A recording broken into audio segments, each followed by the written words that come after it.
You should have told us you were selling this place. We would have helped you pack." Those words still echoed in my mind as I stood frozen in my own driveway, watching my mother direct my sister toward the front door of my beach house like she owned the place. My neighbor Gloria had called me 20 minutes earlier, her voice tight with confusion. "Ivy, honey, there's a moving truck in front of your house. Your mama's here with your sister and those kids. They're carrying boxes inside." I thought she was mistaken. I thought maybe they were dropping something off, visiting for the day. Anything but what I was now witnessing with my own eyes. My name is Ivy, and I am 31 years old. I work as a project manager for Thornbright Ventures, a commercial real estate development company in Charleston, South Carolina. 3 years ago, I saved every penny I had, took out a mortgage I could barely afford, and bought this small beach house on Folly Beach. It was nothing fancy. 2 bedrooms, 1 bathroom, a kitchen that barely fit 2 people, and a porch that faced the ocean. But it was mine. Every single inch of it was mine. "Careful with that one, Brooke. That's got my good dishes in it," my mother called out, gesturing toward a box my sister was struggling to carry up the porch steps. My sister Brooke was 34 years old and had never worked a day in her life. She had 2 children, a 7-year-old boy named Jaden and a 5-year-old girl named Maisie, from 2 different fathers who had long since disappeared from the picture. For as long as I could remember, Brooke had lived with our parents, letting them raise her kids while she complained about how hard her life was. I pulled my car into the driveway and stepped out, my heart pounding so hard I could feel it in my temples. My mother spotted me immediately and waved like this was the most normal thing in the world. "There she is. Ivy, good. You're home early. Come help us with these boxes. There's still a whole truck to unload." I walked toward them slowly, my legs feeling like they were made of concrete. "Mom, what is going on here?" "What does it look like? We're moving in."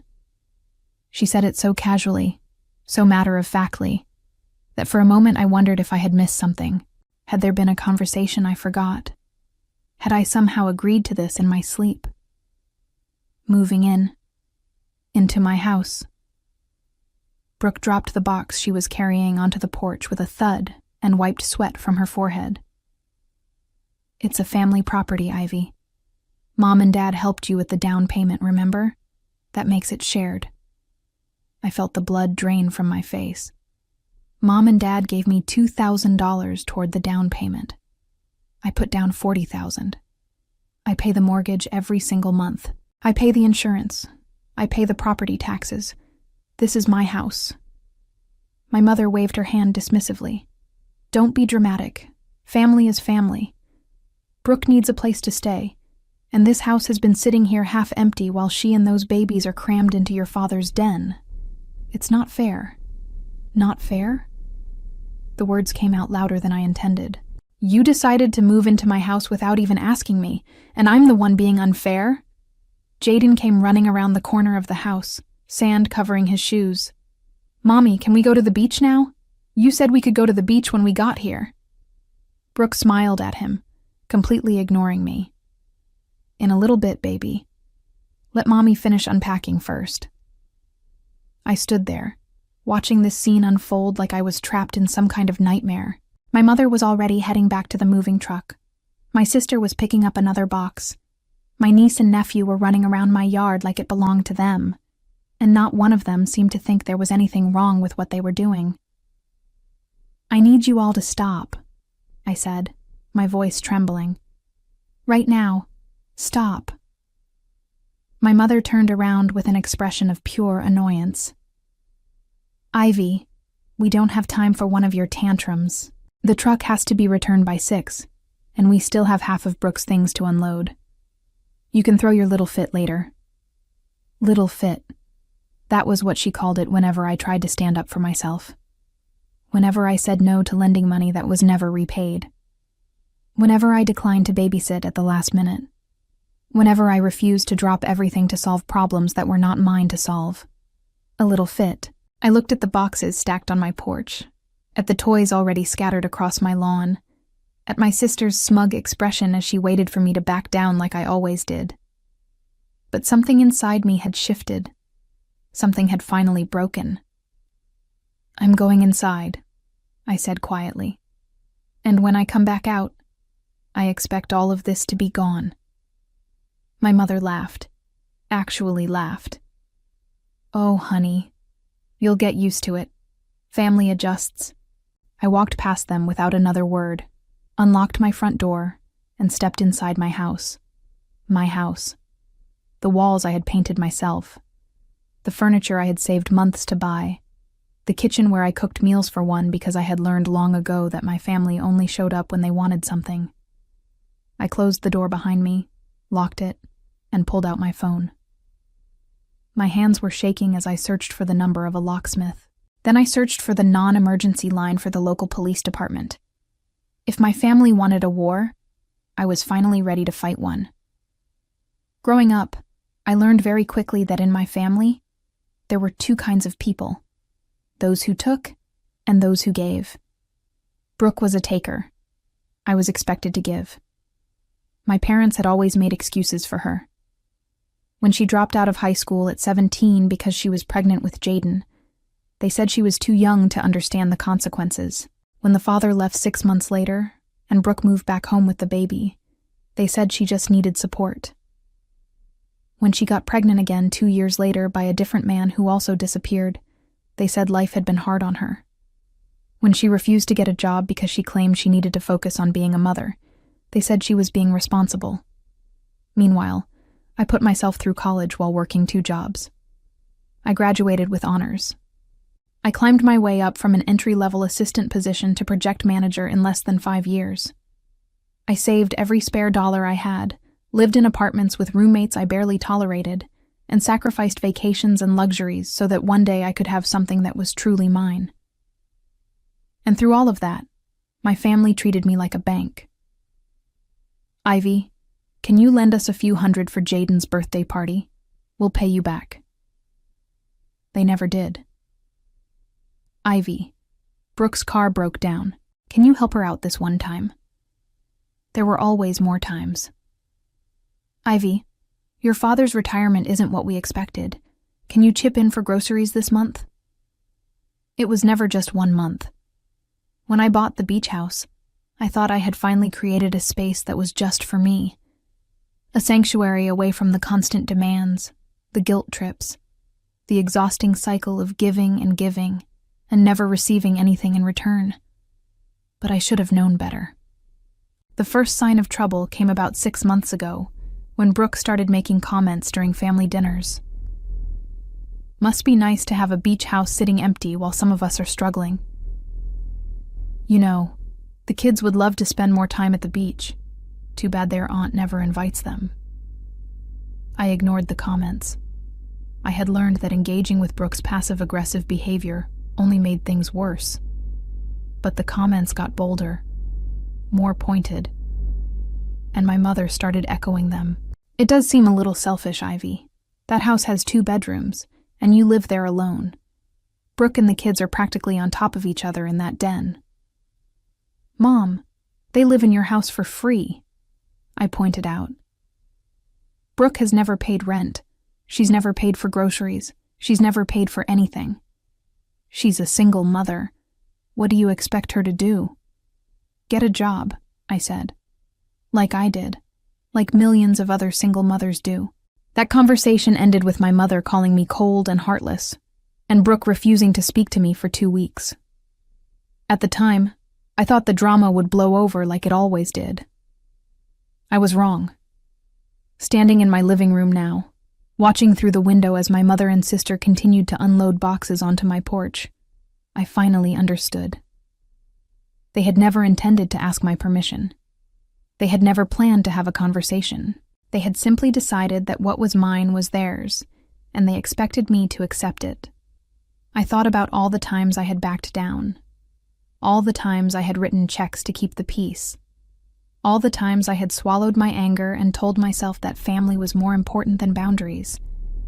And I realized that every single time I had given in, I had taught them that my no meant nothing. The locksmith answered on the 3rd ring. I explained that I needed all the locks on my house changed immediately. He said he could come the following morning. Can you make it earlier? I asked. It's urgent. He said he would see what he could do. Next, I called the non-emergency police line. I explained the situation as calmly as I could, that family members were attempting to move into my property without permission, that I owned the house outright with a mortgage in my name only, and that I expected them to refuse to leave. The officer on the phone was professional and sympathetic. He took down my information and explained the options. If my family was inside the house when I asked them to leave and they refused, it could become complicated. But if I could get them out before they established any kind of residency, I would have much stronger legal standing. They think they're officially moving in this weekend, I said. Saturday, 3 days from now. Then I'd suggest making sure you're prepared before that happens, the officer said. I thanked him and hung up. Through the window, I watched my mother knock on my front door. I did not answer. She knocked again, louder this time. Ivy, open this door right now. We need to bring the boxes inside before it rains. I stayed silent.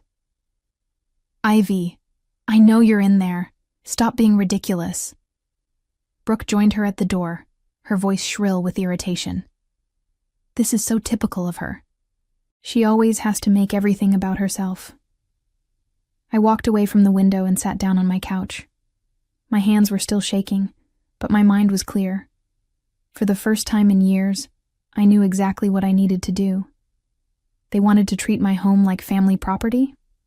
Fine. Then they could learn what happened when they tried to take something that did not belong to them. I pulled out my phone and texted my neighbor Gloria.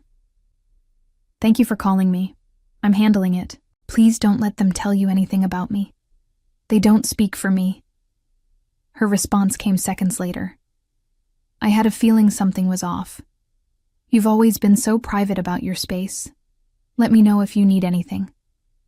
I smiled despite everything. At least someone respected my boundaries. The next 3 days felt like preparing for battle.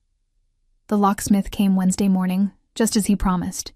He was a quiet man in his 50s named Walter, and he worked efficiently while I hovered nearby, explaining the situation in vague terms. He did not ask too many questions, which I appreciated. By the time he left, every lock on my house, front door, back door, side door to the garage, had been replaced. I had 3 copies of each key, and I hid 2 sets in secure locations that only I knew about. On Thursday, I went to the county records office and obtained a certified copy of my deed. Then I went to my bank and got documentation showing that the mortgage was in my name alone, that every payment had come from my account, and that no other names were associated with the property. I also pulled up my homeowner's insurance policy, which listed me as the sole owner and occupant. That evening, my phone rang constantly. My mother, my father, Brooke. Even numbers I did not recognize, which I assumed were relatives who had been recruited to pressure me. I did not answer any of them. Instead, I sent a single text to my mother. Do not attempt to enter my property. If you do, I will call the police. Her response was immediate and explosive. How dare you threaten your own family? That house belongs to all of us. Your father and I helped you buy it. You would be nothing without us. I read the message 3 times, then set my phone down on the kitchen counter and walked away.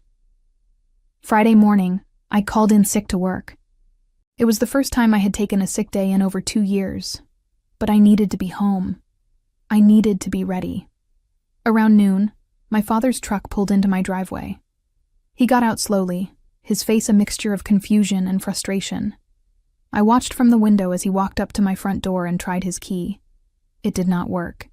He tried again, then jiggled the handle, then stepped back and stared at the lock like it had personally insulted him. He knocked. Ivy, open up. It's Dad. I did not move. Ivy, come on. Your mother is upset. Brooke is upset. The kids are upset. Can we just talk about this like adults? I stayed silent. He sighed heavily and pulled out his phone. A moment later, My phone buzzed with a text from him. "I'm outside. Let me in." I typed back, "The locks have been changed. You are not welcome on my property without my permission." There was a long pause. Then his truck engine started, and he pulled out of the driveway. I knew this was not over. I knew Saturday would be the real test. That night, I barely slept. I lay in bed listening to the sound of the waves outside my window, trying to find comfort in the rhythm that had once brought me so much peace. But my mind kept racing through worst-case scenarios. What if they broke a window? What if they claimed I had invited them? What if the police took their side? I got up at 5 Saturday morning, showered, dressed, and ate a small breakfast I did not taste. Then I sat on my couch with my stack of documents beside me and waited. They arrived at 9:30. The moving truck pulled up first, the same one from Wednesday. Behind it came my mother's sedan, and behind that came my father's truck. Brooke climbed out of the passenger side of my mother's car, and the kids tumbled out of the back seat, already excited about the beach they could see from the driveway. My mother marched toward the front door with the confidence of someone who believed she had every right to be there. She reached for the handle, found it locked, then tried her key. When it did not work, she tried it again. Then she pounded on the door. "Ivy, open this door right now. We have a truck full of furniture and no time for your games." I did not answer. Instead, I picked up my phone and dialed the number I had saved 3 days earlier. "Charleston County Police Department. How may I direct your call?" "I need to report trespassing," I said, my voice calm. "There are people attempting to break into my home." My mother was still pounding on the door. "Ivy, I know you can hear me. This is ridiculous. You are going to ruin everything." I gave the dispatcher my address and explained the situation. She said officers would be there within 15 minutes. Outside, Brooke had joined my mother at the door. "Maybe there's another way in. Check the back." I watched through the living room window as Brooke disappeared around the side of the house. A moment later, I heard her try the back door, then the side door to the garage. All locked. "They're all locked!" she shouted. "She changed all the locks." My father was standing by his truck, his arms crossed, looking uncomfortable. The kids were running around the front yard, oblivious to the drama unfolding around them. 10 minutes later, I heard the sirens. 2 police cruisers pulled up in front of my house, lights flashing. The officers stepped out and approached my family with calm authority. "We received a report of trespassing," one of them said. "Does anyone live at this address?" My mother immediately pointed at the front door. "My daughter lives here. Our daughter. This is family property. She's being completely unreasonable and won't let us inside." "Ma'am, do you have any documentation proving ownership of this property?" My mother sputtered. "Documentation? I'm her mother. We helped her buy this house. Tell them, Harold." My father cleared his throat. "We gave her $2,000 for the down payment. We're family." The officer turned toward the house. "Is the owner present?" I took a deep breath, gathered my documents, and opened the front door. "I'm the owner," I said, stepping onto the porch. "I have the deed, the mortgage paperwork, and my insurance policy. This house is in my name only. These people do not have permission to be here." I handed the documents to the officer, who reviewed them carefully, while my mother's face turned a shade of red I had never seen before. "She's lying!" Brooke screamed. "This is our family's house. She can't just kick us out." "Ma'am, I need you to calm down," the second officer said, stepping between Brooke and the porch. "The documentation is clear," the first officer said, handing my papers back to me. "This property belongs to Miss Ivy. You do not have legal standing to be here without her permission." My mother's voice cracked. "But we're her family. She can't do this to us." "She can," the officer said firmly. "And she has. I'm going to need you all to leave the premises immediately. If you return without the owner's consent, you will be subject to arrest for trespassing." Brooke was crying now, loud, dramatic sobs that had always worked on my parents, but did nothing for the officers. Where are we supposed to go? I have children. She's throwing children out onto the street. Brooke, you live with Mom and Dad, I said quietly. You have a home. It's just not this one. The look she gave me was pure venom. You're going to regret this, Ivy. You're going to regret every single thing you've done today. I watched as the officers escorted my family back to their vehicles. I watched as the moving truck pulled away with all of Brooke's boxes still inside. I watched as my mother glared at me through her car window, her mouth forming words I could not hear but could easily imagine. And then, they were gone. I stood on my porch, my documents still clutched in my hands, my heart pounding so hard I thought it might burst.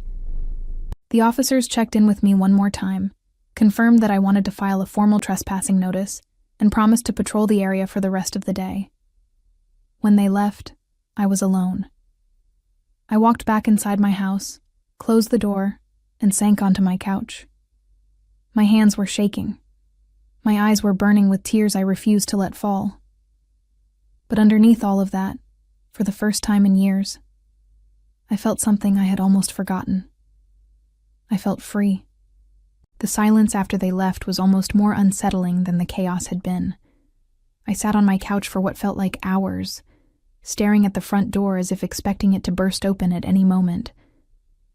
My phone was face down on the coffee table, vibrating constantly with calls and messages I refused to look at.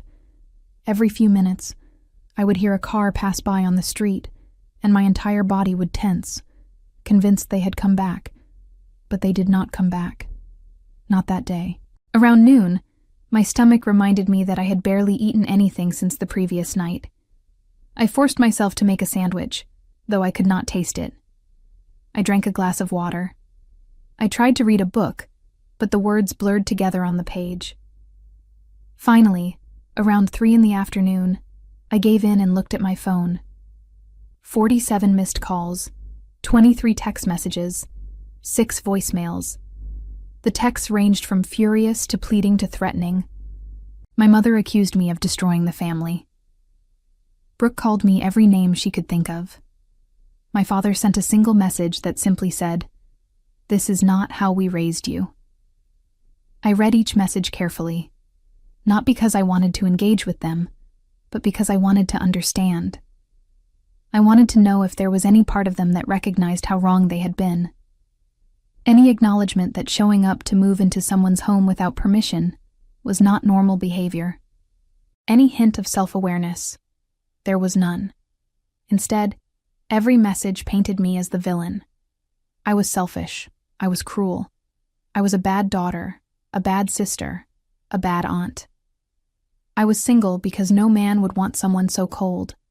I would die alone in my precious beach house and deserve every moment of it. I deleted every message without responding. The voicemails were harder to ignore. My mother's voice, trembling with what sounded like genuine emotion, asking how I could do this to her. Brooke sobbing that her children were traumatized, that they had been so excited about living at the beach, and now they would never trust family again. My father, stern and disappointed, saying that he never expected his own daughter to call the police on her flesh and blood. I listened to each one, then deleted them too. That evening, I took a long walk on the beach. The sun was setting over the water, painting the sky in shades of orange and pink that usually filled me with peace. But tonight, all I could feel was a heavy knot of anxiety in my chest. I knew this was not over. I knew my family would not accept defeat this easily. They had spent 31 years believing they were entitled to whatever I had, and one encounter with police officers was not going to change that overnight. I was right. Sunday morning, I woke to the sound of knocking. Not pounding, like my mother's frantic attempts from the day before, but a slow, deliberate knock that somehow felt more ominous. I approached the door cautiously and looked through the peephole. My Aunt Frances stood on the porch, her arms crossed, her expression grim. Frances was my mother's older sister, and she had always positioned herself as the family mediator. Whenever there was conflict, she inserted herself into the middle of it, claiming she wanted to help everyone find common ground. In reality, she almost always sided with whoever was causing the problem, believing that the path of least resistance was for the reasonable person to simply give in. I did not open the door.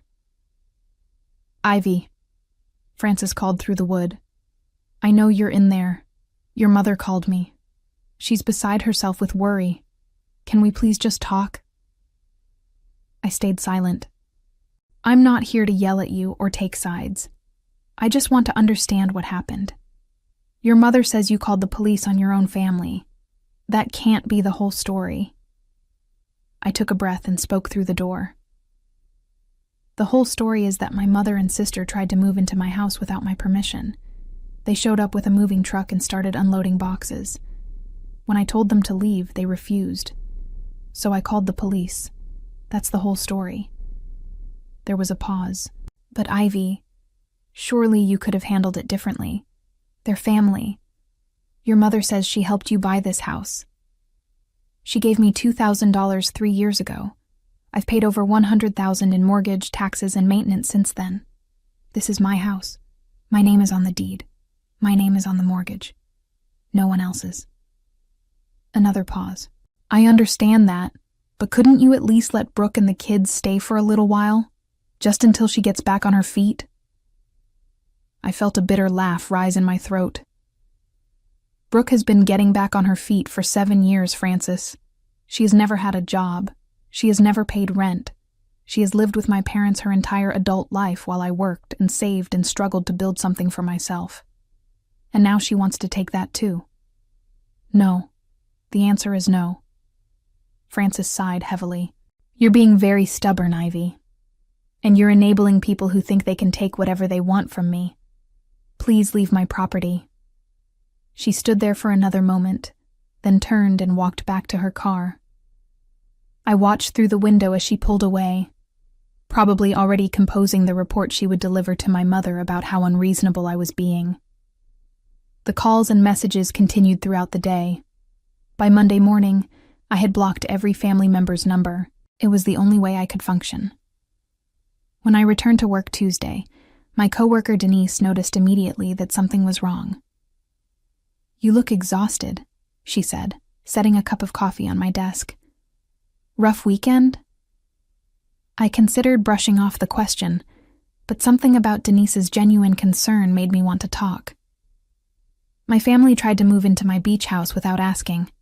I had to call the police to get them to leave." Her eyes widened. "Wait, seriously? They just showed up and started moving in? With a truck, and boxes, and my sister's 2 kids?" Denise shook her head slowly. "That's insane. What did they think was going to happen? They thought I would roll over like I always do." I took a sip of the coffee she had brought, but I didn't. "Good for you," she said firmly. "Boundaries are hard, especially with family. But you did the right thing." I wished I could believe her completely. Part of me still felt guilty, still heard my mother's voice calling me selfish and cold. But another part of me, the part that had finally fought back, knew that I could not keep living as someone else's doormat. The question was whether I was strong enough to keep that resolve when the real pressure began. The real pressure began on Wednesday. I was at work, focused on a presentation I had to deliver the following week, when my desk phone rang. The caller identification showed an unfamiliar number, but it was local, so I answered.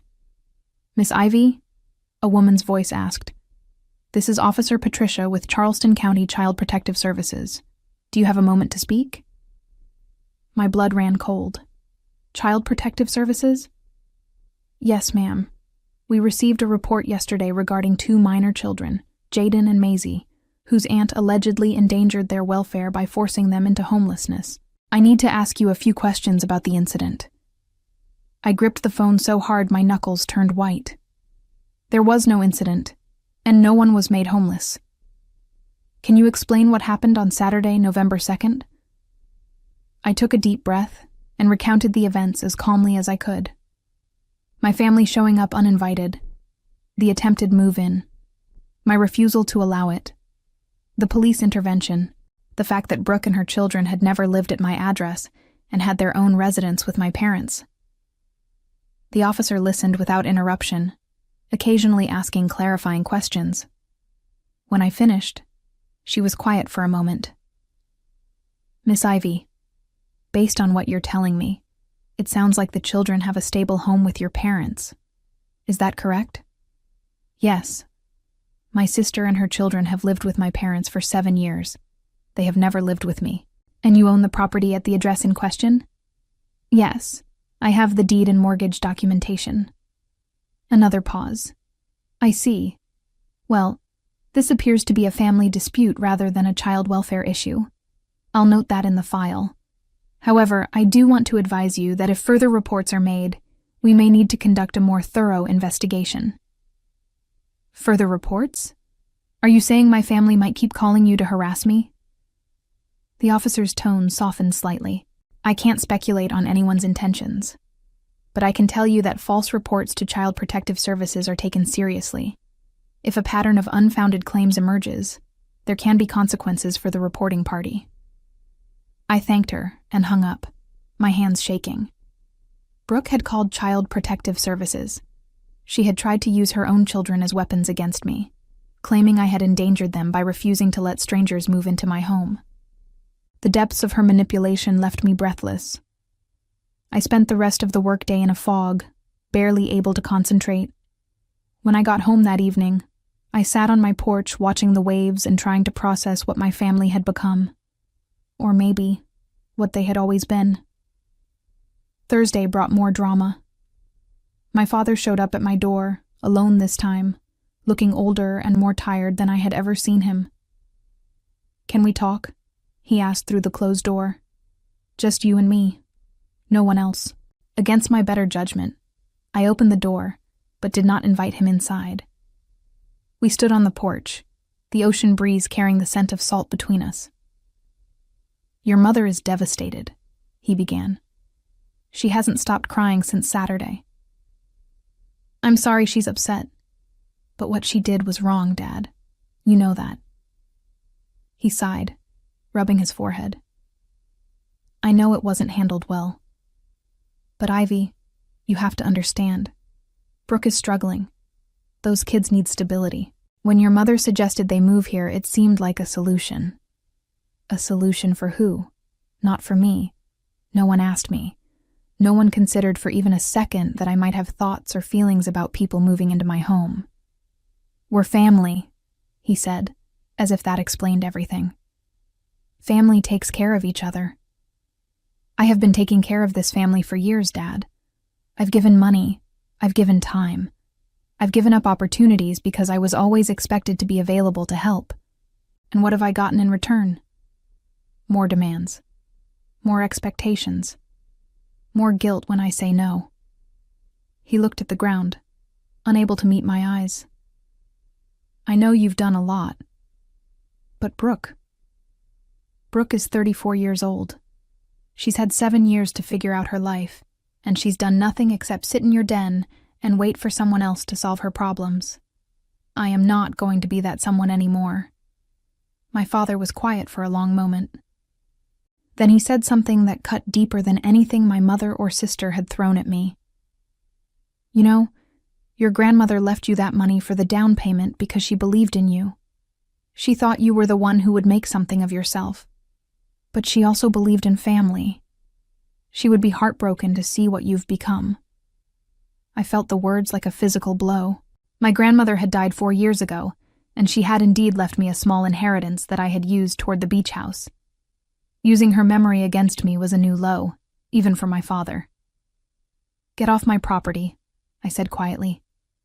"Now." He stared at me for a moment, something like regret flickering across his face. Then he turned and walked back to his truck. I went inside, locked the door, and finally let myself cry. But even through the tears, something had hardened inside me. My father's manipulation attempt had backfired. Instead of making me feel guilty, it had confirmed what I was beginning to understand. This family did not see me as a person. They saw me as a resource, and resources apparently did not have feelings. The following week brought an unexpected development. I was having lunch with Denise in the break room when my phone buzzed with a text from a number I did not recognize. The message was brief. "This is Gloria from next door. Someone just tried to get into your house through the back. I called police. You should come home." I showed the message to Denise, grabbed my purse, and was out the door within 30 seconds. The drive to Folly Beach normally took about 25 minutes. I made it in 18, my heart pounding the entire way. When I pulled into my driveway, a police cruiser was already parked in front of the house. Gloria was standing on her porch, watching anxiously. I approached the officers, who were making notes near my back door. What happened? One of the officers recognized me from the previous Saturday. "Miss Ivy, your neighbor called to report someone attempting to enter through the rear of the property. When we arrived, we found this." He pointed to my back door. The frame was damaged, with clear pry marks around the lock. Someone had tried to force it open. "Did you see who did it?" I asked Gloria. She shook her head. "I heard the noise and looked out my window. I saw a woman running toward the street. She had dark hair, but I couldn't see her face. By the time I got outside, she was gone." Dark hair. My sister had dark hair. "We'll increase patrols in the area," the officer said. "And I'd recommend installing security cameras. If this happens again and we have footage, we'll have grounds for arrest." I thanked them and went inside to assess the damage. The lock was intact, but the frame would need to be repaired. More importantly, my sense of safety had been shattered. My own sister had apparently tried to break into my home. I called a security company that afternoon. By the next morning, I had cameras installed at every entrance, motion sensor lights around the perimeter, and a new reinforced frame on the back door. Then I called the police department and requested to file an amendment to the trespassing notice I had already submitted. I provided the description Gloria had given and explained that I believed the intruder was my sister. The officer took down the information and promised to follow up. That evening, I received a call from my mother. I had blocked her regular number, but she was calling from someone else's phone. "You filed a police report against your sister?" she screamed the moment I answered. "Have you completely lost your mind?" "Someone tried to break into my house, Mom. Gloria saw a woman running away. Who else would it be? Brooke would never do something like that. She was with me all day. You're making up lies to destroy your own family." "Then she has nothing to worry about. The police will investigate, and if she's innocent, that will be clear." "You're a monster," my mother hissed. "A cold, heartless monster. I don't know how I raised someone like you." "Maybe you should ask yourself that question," I said, "because I've been wondering the same thing." I hung up and blocked the new number too. Over the next few days, I learned from Gloria that a police officer had visited Brooke at my parents' house to question her about the attempted break-in. According to what Gloria heard from a friend who knew a neighbor of my parents, Brooke had denied everything and claimed she had been home all day. My father had backed up her alibi. My mother had reportedly threatened to sue the police department for harassment. Nothing came of the investigation. Without clear footage or physical evidence, there was not enough to press charges. But the message had been sent. My family knew I was not backing down, and I knew they were capable of more than I had imagined. The calls and messages from unknown numbers continued for another week before finally tapering off. My mother apparently recruited distant relatives, old family friends, and even a neighbor from my childhood to reach out and plead Brooke's case. Each message painted the same picture. I was being cruel. I was being selfish. I was destroying the family over a simple misunderstanding. I did not respond to any of them. Eventually, the silence I had been craving finally arrived. No more calls, no more messages, no more surprise visits. My family had apparently realized that their usual tactics were not working. But I knew this was not peace. This was a standoff. And standoffs eventually ended one way or another. 3 weeks after the attempted break-in, I received a letter in the mail from an attorney's office. My mother was suing me for the return of the $2,000 she had given me toward the down payment, plus interest, claiming it was a loan that had never been repaid. I read the letter twice, then picked up my phone and called my own attorney. If my family wanted to fight this battle in court, I was ready. And this time, I would not be the one who lost. My attorney's name was Gregory, and he had been recommended by a colleague at work who had used him for a property dispute several years earlier. He was in his late 50s, with gray hair and sharp eyes that suggested he had seen every trick families could play on each other. "They're suing you for $2,000? He asked, reviewing my mother's letter during our first meeting. "That's not even worth the filing fees." "It's not about the money," I said. "It's about control. They want me to know they can make my life difficult." Gregory nodded slowly. "That tracks with what you've told me. The attempted move-in, the Child Protective Services call, the break-in attempt. This lawsuit is just another pressure tactic. So what do I do?" He leaned back in his chair. "We respond, we counter, and we make it clear that any further harassment will have consequences." Over the next 2 weeks, Gregory helped me prepare a response to my mother's lawsuit. We gathered documentation showing that the $2,000 had been a gift, not a loan. We pulled up text messages from when the money was given, in which my mother had explicitly said it was a little something to help with your dream home. We obtained bank records showing that no repayment had ever been requested or expected. Gregory also helped me draft a counter-demand. In exchange for dropping the lawsuit, my family would agree to a formal no-contact order. Any violation would result in immediate legal action, including civil penalties. "They won't like this," Gregory warned. "I don't care what they like anymore." The response was filed on a Tuesday. By Friday, I received a call from Gregory. "They're dropping the lawsuit," he said, "but they refused the no-contact terms. Your mother's attorney said, and I quote, 'This family dispute should be handled within the family, not through courts.'" I laughed bitterly. They've been perfectly happy using the courts against me. But sure, suddenly they want to handle things privately. I expected as much. Here's what I recommend. We file our own civil complaint for harassment. The attempted move-in, the Child Protective Services report, the break-in, the lawsuit. It creates a pattern. We can seek a restraining order. Would that actually work? Given the documentation we have, I believe so.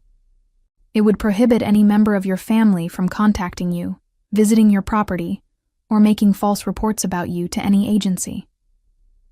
I thought about it for a long moment. A restraining order against my own family. The finality of it felt immense. But so did the relief. "Do it," I said. The restraining order process took about 6 weeks. There was a hearing, during which my mother, my father, and Brooke were all required to appear. I sat on one side of the courtroom with Gregory.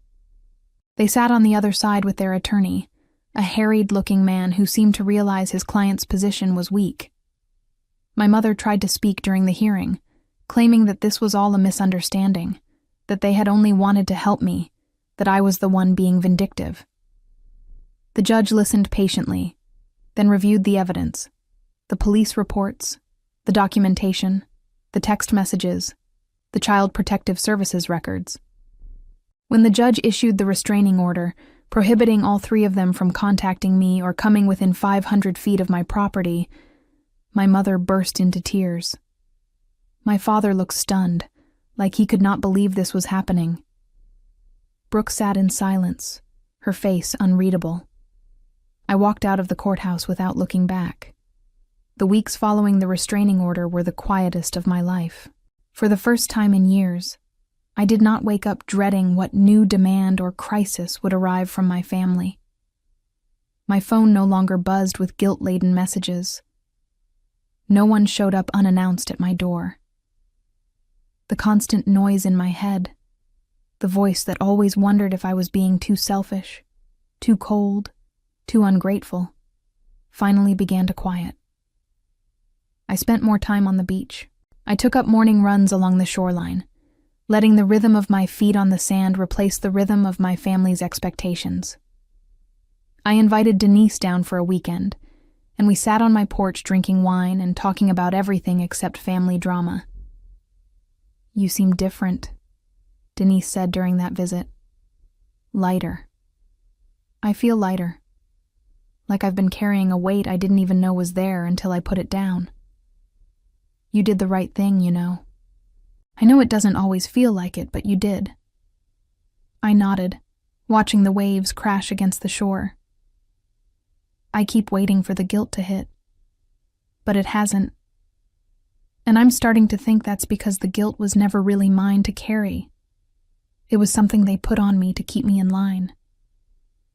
Around the 3-month mark after the restraining order, I learned through Gloria that my family had fallen into chaos without me. My father had apparently taken early retirement, citing stress.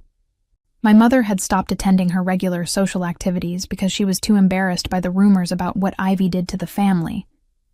And Brooke, according to Gloria's extensive network of neighborhood gossip, had finally been told by my parents that she needed to find her own place to live. "They gave her 6 months," Gloria reported over coffee one morning. "Apparently your father put his foot down, said he's too old to be raising grandchildren." I felt a strange mix of emotions at this news. Satisfaction, certainly, that my parents were finally holding Brooke accountable, but also a twinge of sadness for my niece and nephew, who were innocent in all of this. "What about the kids?" I asked. "They're fine, apparently. Brooke is looking at apartments nearby. Your mother is helping her with the deposit." Gloria paused. "You know, I think what you did might have actually been good for them. Not that they'd ever admit it." I considered that possibility. Maybe by refusing to be the safety net, I had forced my family to actually deal with their problems. Maybe Brooke would finally learn responsibility. Maybe my parents would finally set boundaries. Or maybe they would just find a new target for their expectations. I would probably never know, and I had made peace with that. What mattered was that I had finally found my own peace. I started working on the house projects I had always put off. I painted the guest bedroom a soft blue. I built a small deck extension off the back, where I could set up a lounge chair and watch the sunset. I planted a small garden on the side of the house, filling it with native plants that would attract butterflies. Each improvement felt like an act of reclamation. This was my space, my home, my life. And no one was going to take it from me again. Summer arrived with long days and warm breezes, and I celebrated my 32nd birthday with a small gathering on my porch. Denise came, along with a few other colleagues I had grown closer to over the past months. Gloria brought a homemade cake. We ate seafood and watched the sun sink into the ocean, and I realized I could not remember the last time I had felt this genuinely happy. That night, after everyone had left, I sat alone on my porch with a glass of wine and thought about everything that had happened. My family had tried to take what was mine. They had treated my hard work and sacrifice as communal property, had expected me to give and give until there was nothing left. And when I finally said no, they had attacked me in every way they could think of, emotionally, legally, even physically. But I had survived. More than survived. I had reclaimed my life. The restraining order remained in place. I had not spoken to my parents or my sister in nearly a year. Occasionally, I wondered if they thought about me, if they felt any regret. But mostly, I did not think about them at all. They had become background noise, echoes from a past I had finally escaped. I learned through Gloria that the following year brought consequences my family could not escape. My mother's lawsuit stunt had cost them their attorney fees, and word had spread through their social circle about the restraining order. Several longtime friends had quietly distanced themselves, uncomfortable with the public nature of the family conflict. My father's early retirement meant a reduced income, and the financial strain of supporting Brooke for so long had depleted their savings more than they had realized. Brooke eventually moved into a small apartment across town, but she struggled to hold down the various jobs she tried, cycling through retail positions and food service work that she complained were beneath her. Without my parents' constant financial support, which they could no longer afford, she faced the reality of actual responsibility for the first time. The children adjusted, as children do, but their grandmother could no longer spoil them with toys and treats the way she once had. The golden life they had all imagined taking over at my beach house had crumbled into something far more ordinary and far more difficult. I did not feel joy at their struggles, but I did not feel responsible for them either. They had made their choices, and consequences were simply the natural result of those choices. I had spent too many years trying to protect them from outcomes they had created themselves, and that era was over. On the 1-year anniversary of the day they had tried to move in, I took a long walk on the beach at sunset. The sky was painted in shades of gold and purple, and the waves whispered against the sand in their eternal rhythm. I thought about the woman I had been a year ago, exhausted, overwhelmed, constantly giving pieces of herself away to people who never said thank you. That woman felt like a stranger now. I had built something here, not just a house, but a life on my own terms, with boundaries that protected my peace and space, that nurtured my soul. The path had been painful, but standing on the other side of it, I knew I would make the same choices again. Cleaning the sand off my porch that evening, I paused to watch the last light fade from the horizon. The house behind me was quiet and warm, filled with things I loved and memories I had chosen to create.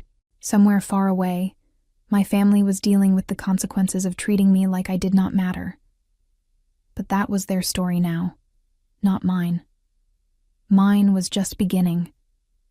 Looking back on everything, the confrontations, the police sirens, the courtroom battles, and the long process of learning to put myself first, I realized that the hardest part of revenge was understanding it was never really about them at all. It was about finally believing I deserved to protect what was mine,